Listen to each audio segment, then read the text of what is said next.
राजा भैया की कहानी, पूरा नाम कुंवर रघुराज प्रताप सिंह, भारतीय राजनीति की एक चर्चित और प्रभावशाली शख्सियत की कहानी है, जिनका राजनीतिक सफर जितना रोचक है, उतना ही प्रभावशाली भी।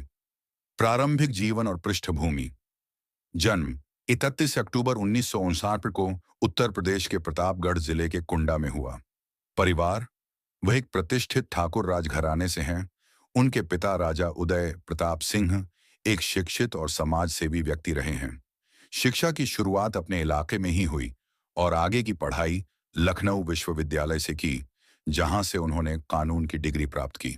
राजनीतिक करियर की शुरुआत 1993 में मात्र 24 वर्ष की उम्र में पहली बार कुंडा विधानसभा सीट से निर्दलीय उम्मीदवार के रूप में चुनाव जीतकर विधायक बने। यह उनकी लगातार पहली जीत थी और इसके बाद लगातार 9 बार विधायक चुने जा चुके हैं, जो अपने आप में एक रिकॉर्ड है।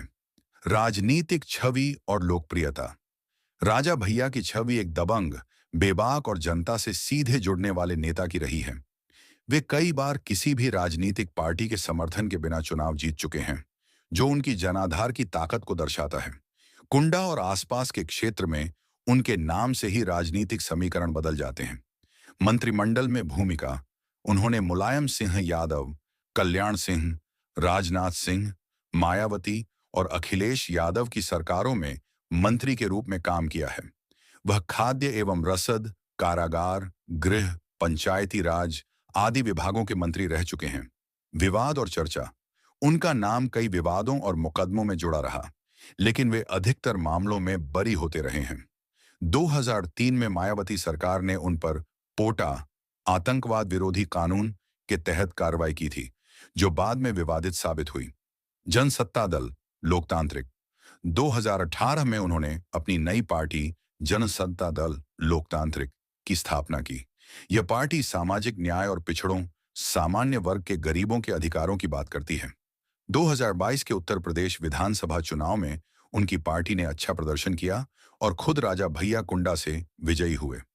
निजी छवि। राजा भैया का व्यक्तित्व राजसी ठाट बाट, सामाजिक सेवा और राजनीतिक चालाकी का मिश्रण है। जनता उन्हें एक रॉबिनहुड की छवि में देखती है, जो गरीबों, किसानों और पीड़ितों की मदद करता है। वर्तमान हालात। जून 2025 30 जून 2025 को लखनऊ में आयोजित पार्टी की 8वीं वार्षिक बैठक में राजा भैया को फिर से राष्ट्रीय अध्यक्ष चुना गया। बैठक में उन्होंने निर्णय लिया, अगले वर्ष 2026 पंचायत चुनाव और 2027 विधानसभा चुनाव पार्टी स्वतंत्र रूप से लड़ेगी, किसी गठबंधन के बिना। जमीनी संगठन को मजबूत करने के लिए बूथ कमेटियां बनाए जाने और सदस्यता अभियान चलाने का निर्देश। पार्टी का मूल मंत्र, जातिवाद नहीं, राष्ट्रहित सर्वोपरि। राजा भैया ने सोशल मीडिया और धरना प्रदर्शन जैसे माध्यमों से प्रति चुनावी जागरूकता बढ़ाने की बात कही। निष्कर्ष। राजा भैया की जनसत्ता दल लोकतांत्रिक उत्तर प्रदेश के ग्रामीण जनाधार को ध्यान में रखते हुए जातिवाद विरोधी एजेंडे पर काम करती है। जून 2025 में पार्टी ने अगले पंचायत और विधानसभा चुनाव अकेले लड़ने का स्पष्ट खाका पेश किया है।